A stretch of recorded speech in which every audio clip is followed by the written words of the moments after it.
Hello everyone, কেমন আছো তোমরা সবাই? অনেকদিন পর আবারও একটা ভিডিও নিয়ে তোমাদের সাথে চলে এসেছি। আর সেদিন ছিল 15ই মে, আর সেদিনকে আমাদের ছিল একটা বিশাল দূরে বিয়েবাড়ি, মানে আমাদের বাড়ি থেকে 2 ঘন্টার ডিস্টেন্স ছিল।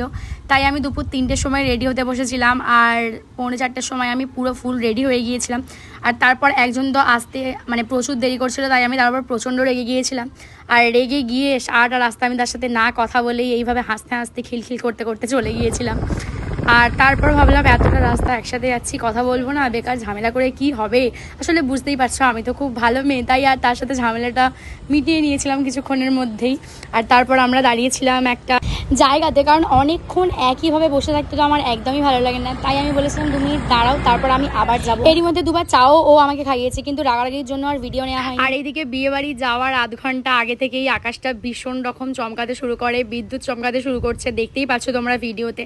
আর আমরা দুজন তো খুবই ভয় ছিলাম, কারণ আমাদেরকে আবার ফিরতে হতো। আর এখানে বিয়েবাড়িতেই ঢুকতেই মুষলধারে বৃষ্টি শুরু হয়ে গেছে, তার সাথে ছিল ভীষণ ঝড়। আর এই ঝড়ের মধ্যে বৃষ্টির মধ্যে বিয়েবাড়ির অবস্থাটা যে কতটা বাজে হয়ে গেছিলো সেটা তোমাদের আর কী বলবো, তোমরা তো দেখতেই পাচ্ছ। সবারই মন খারাপ হয়ে গিয়েছিল, কিন্তু তারপরেও ভগবানের ইচ্ছাতে 1 ঘন্টার মধ্যে বৃষ্টিটা পুরোপুরি থেমে গিয়েছিল।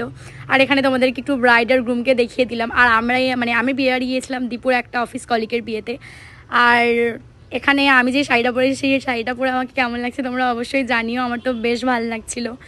আর যেহেতু আমাদের ফিরতে হতো আর আমরা গিয়ে পৌঁছেছি অনেকটা লেটে, তাই আমরা গিয়েই খেতে বসে পড়েছিলাম। আর খাবারের মেনুতে তো প্রচুর কিছু ছিল, আর সেই জন্য আমি তোমাদের সাথে একটু মেনু কার্ডটাও শেয়ার করে নিলাম, তোমরা একটু পজ করে দেখে নিতে পারো। আর ওখানে আমার আর দীপুর সাথে একটা ছোট বাচ্চাও খেতে বসেছিল, যার সাথে আমি যে কত গল্প করলাম সে আমিই জানি। মানে অচেনা কারোর সাথে কথা বলতে আমার বেশ ভালো লাগে, আর সেটা যদি হয় কোনো বাচ্চা তাহলে তো আমার আরও ভালো লাগে।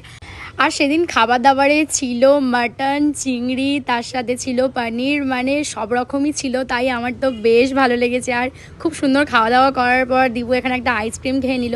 আর আমার গলা যাওয়ার অবস্থা, আমি আর কি আইসক্রিম খাবো বলো। তাও আমি এখানে স্টল থেকে নিয়েছিলাম একটা লস্যি, কারণ আমার লস্যি খেতে বেশ ভালো লাগে। আর লস্যিটা দেখে আমি আর নিজেকে সামলাতে পারিনি, মানে এত কিছু খাওয়ার পরেও কে লস্যি খায়, আমি খেয়েছিলাম।